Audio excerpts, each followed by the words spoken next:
The Sentinels are a recurring foe in the X-Men comics, robots created to hunt down and unalive those with the X gene. These metal monstrosities almost wiped out the X-Men in the movie X-Men Days of the Future Past. But who created the Sentinels, and why? To know the answers to these questions, we have to look at one Bolivar Trask, played by the legendary actor Peter Dinklage in Days of the Future Past. He is, after all, the man behind the Sentinels. Before we go into our explanation, we have a very small request. If you like our content, please support us by subscribing to our channel. This is a small click for you, but for us, it means a lot. Thank you. Let's begin.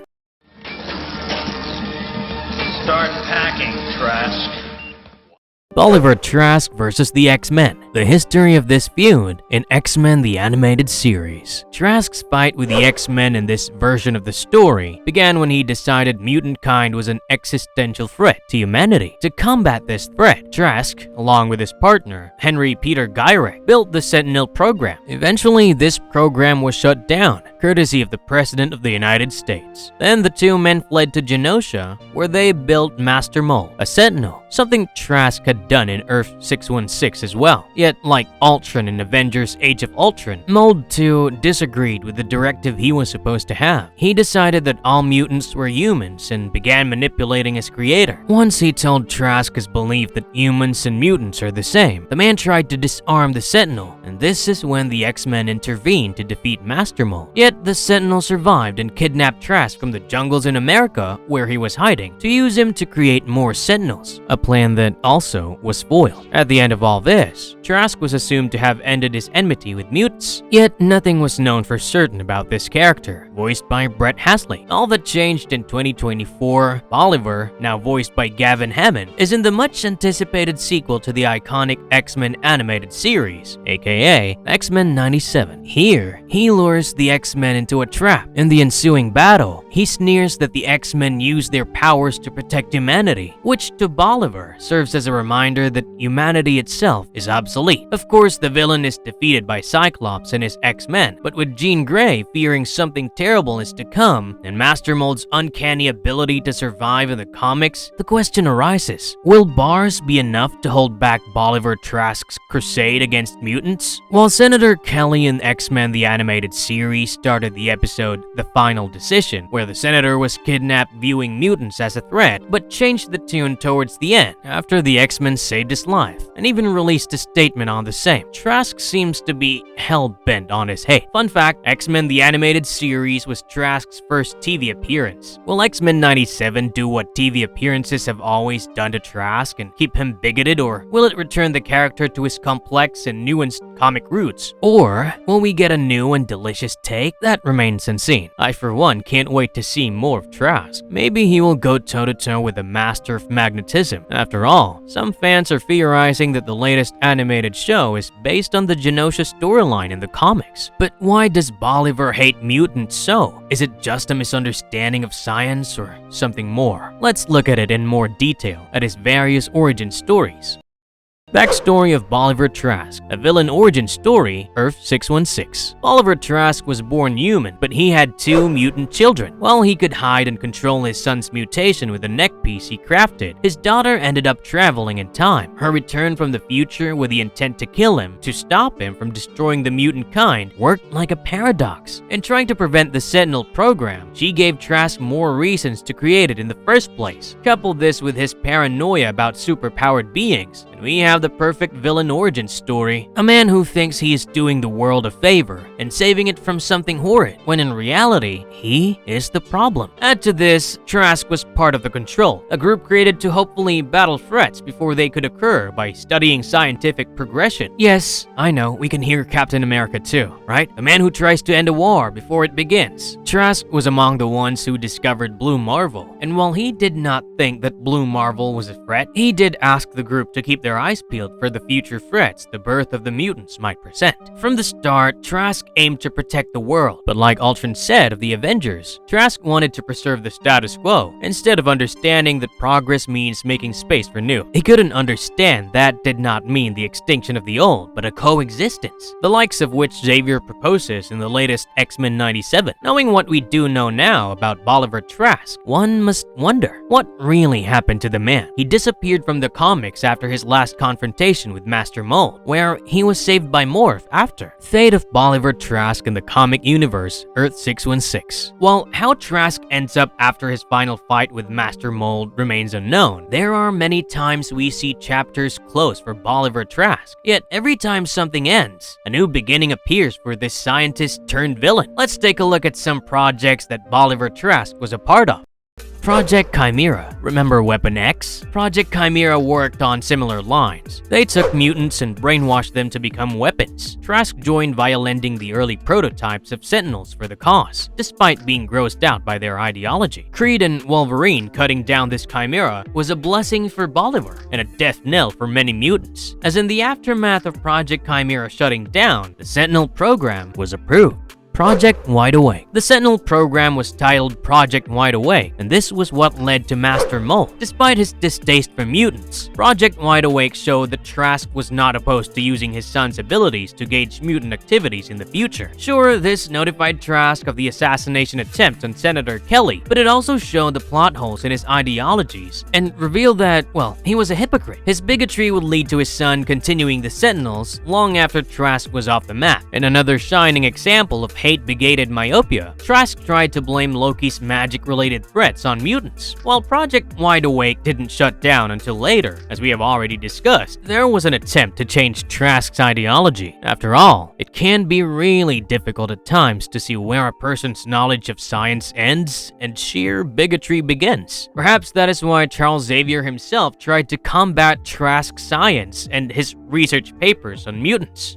Meeting the Professor, encountering the X-Men. Professor X is one of the leading experts on mutants, which means that when he heard what Trask was saying in the name of science, he had to try and combat the propaganda. During the debate that followed, Trask unveiled the Sentinels, only to be kidnapped by them. That's where Master Mold showed his true colors, telling Bolivar that since Sentinels are superior to all humans, mutants included, they would be taking over. Thank you very much. Now, forced to do his creation's bidding, Trask had to probe a captive beast, aka Hank McCoy's brain, which led to the end of his mutant hate in 616, as he saw the mutants only wanted to protect humanity. This was the final nail in the coffin for Trask. After Mold's betrayal, and the knowledge that his Sentinel wanted to end humanity, he blew up his lab, essentially sacrificing himself to stop Mold. Yet his propaganda outlasted him, and his son and other descendants, as well as surviving Sentinels, kept the hunt for mutant kind going. Yet Trask's change of heart was so genuine that when provided a brief moment of free will under the control of Bastion, he chose to save mutants from his troops and sacrifice himself again to ensure Bastion could use him no longer. But that was his comic's origin, and well,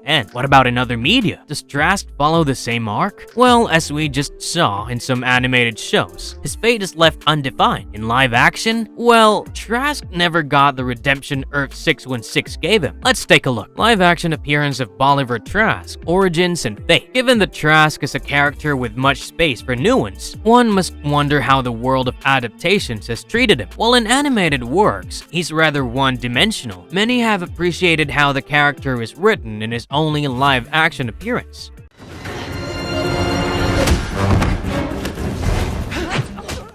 X-Men Days of Future Past. Trask is played by the awesome Peter Dinklage in this movie, a soft reboot to Fox's X-Men franchise. This story opened in a dystopia, where the Sentinels had done what Ultron failed to do in the Age of Ultron, bring about the end of humanity. And the man behind it all? Well, that's Bolivar Trask. What happens, you ask? Well, the story starts years, actually decades in the past, during President Nixon's presidency, in the original timeline, which brings about the dystopian future where humanity has met its doom, alongside mutant kind, and the X-Men are barely surviving while constantly on the run from Sentinels. Using Kitty Pryde's powers, Mystique had found that Trask was experimenting on mutants. See, Trask was a scientist who thought that mutants, being a superior species, would go the Homo sapiens route and destroy humans. When his contemporaries scoffed at his notion and no one funded his research, the man became like Howard Stark. He opened a company that became a global power and began to find mutants to experiment on, without being peeved if they passed past in the process. Angel was one of those mutants. When Mystique finds this out, she's enraged and attacks and kills Trask at the Paris Peace Accords in 1973. Yet this is what leads to the approval of the Sentinel program, which not only targets mutants, but also those carrying the X gene and human sympathizers. Trask might have thought the mutants were the X-Men universe's Eren Yeager, a common enemy that would unite humanity, but in reality, his creation doomed both humans and mutants. That's always a running thing with Trask. Attempting to eradicate mutants, he ends up killing humans as well. To ensure this doesn't happen, the X-Men sends Wolverine's consciousness back to the 1970s, where he, alongside the X-Men and Magneto, successfully stops Mystique. Moreover, by saving President Nixon from Eric's wrath, Mystique becomes a hero, a symbol for mutant allies to rally behind. Who was once the reason the anti-mutant movement got a martyr, now it's the opposite. Yet, in the struggle that occurred when the team was trying to stop Mystique from killing Trask before she saved Nixon, Trask got his hands on a sample of Mystique's blood. Trask, in both timelines, is the key to mutants being revealed to the world, and Mystique's actions are what shapes the future for mutants and how the world sees them in both versions of the X-Men's reality. In the revised timeline where Mystique becomes a hero, Trask's Sentinel program was shut down, and the man was later imprisoned for selling national secrets. In this version of the character, Trask is motivated by his misinterpretation of complex ideas, such as evolution and the threat of a common enemy. He thinks that mutants being superior to humans would lead to the eradication of the inferior species, and hence, humans have to eradicate mutants first. Nothing personal, just the fight against extinction. We all know how all that falls out, with the world empty and both sides dead. While he thinks of himself as a savior, he's just one of those people who twist science to justify his own xenophobia. It would have been sad that this is the only appearance by this X-Man foe in live action, had it not been so iconic and well done. The acting is cold and precise, fitting the character like a well-tailored suit, which makes it all the sadder when one looks at some of the other flat depictions of the character for TV, despite amazing work done by voice actors and writers. Yep, we are taking another look at the animated appearances of Bolivar Trask, this time in detail. One master mold is not enough. We need backups. I know.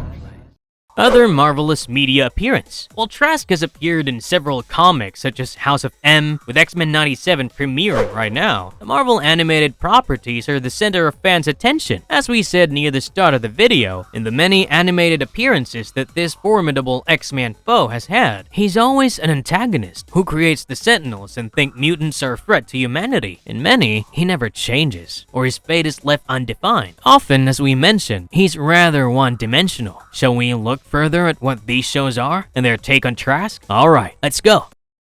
You've no idea how it feels to be left behind. X-Men Evolution. Another animated X-Men show that Trask has appeared in is X-Men Evolution. Here, Trask plays the same role as always, leading to our one-dimensional comment. He thinks mutants are a threat to humanity and leaves S.H.I.E.L.D. where he worked. Yes, in this universe, Bolivar Trask was an agent of S.H.I.E.L.D. Why did he leave? Well, because he thinks the organization isn't doing enough to tackle the threat. He builds the Sentinels and is exposed by Magneto, who pulls up Trask's underground base. While Trask is imprisoned, when Apocalypse makes an appearance, the government lets Bolivar Trask out. Their idea? The Sentinels can help fight the ancient mutant. And of course, Nick Fury still thinks the Council has made a stupid decision. Where else have we seen the animated Bolivar Trask? Wolverine and the X-Men. Here, we see Trask being manipulated by Mystique. How does that happen? Well, as always, Trask creates the Sentinels to battle mutants and protect humanity. Senator Kelly plays an important role as his superior, but is eventually replaced by Mystique. Now, Mystique wants war between humans and mutants, and thus asks for Sentinels to be created. Talking about shooting oneself in the foot. Anyway, thus far, we have seen Trask's various portrayals share some commonalities, such as him perceiving that mutants are a threat to humanity. Another thing that always happens is that he creates the X-Men's doom, the Sentinels. And that's Bolivar Trask for you. What do you think of the character? Where can his portrayals go in future media? Well, here's what we think. Start packing, Trask. Marvelous verdict. This might come as a surprise, but Trask and Captain America are actually similar characters. What? The man who sees anything new as a threat and the Star-Spangled Man who hates bullies share traits? Yes. They do. From a literary perspective, both are flat characters. Capsicle loves truth and justice. He is a paragon of virtue, and that never changes. Even when he makes selfish decisions, he does it in a way that feels right. Captain, oh my Captain, Trask is actually similar. He has a single defining feature, and he goes all in. Sure, in the comics, he shows a change of heart and growth, but more often than not, he has no character arc beyond mutants equal threat. Whether X-Men 97 will make that nuanced or change it remains unknown. In most shows, there's no nuance to the character's portrayals, despite the rich backstory of him having mutant family members that many adaptations can take from to develop the character and make him complex. Some say that X-Men Days of Future Past takes a subtle shot at this, but more often than not, Trask is one-dimensional as a character, and by some standards, his own to be exact, he might even say he is a paragon. Sure, he's trying to unalive everyone with the X gene, but in his head, that's not personal, it's just evolution. Kind of like Superman taking over the world and ruling by fear, leading to a world that progresses a lot, like that. I mean, it's still wrong, but Supes doesn't see it that way. He thinks he has made a better place. For many fans, the idea that Trask's bigotry against the mutants is based on his misunderstanding of science can be a sign of complexity. Whether we choose survival or morality is the question for them. To us though, characters like Trask are essentially placeholders for ideas and metaphors. Since the X-Men have always been representations of those who are othered by society, Trask represents the people who would rather stop progress than adapt to a new world of coexistence. Trask uses science to justify his actions, but at the end of the day, the X-Men win. Sure, we can say that they are the protagonists and have plot armor, but we know how much that means in Marvel Comics. But not exactly. I mean, the victory of the X-Men here is perhaps intentional on the part of the writers. In order to tell a happy story, they are making a statement, and it's up to us, the audience, whether we understand it or not. And if you liked our content, don't forget to leave a like and subscribe to us if you haven't already. Have a good one, and be safe. Thanks everyone.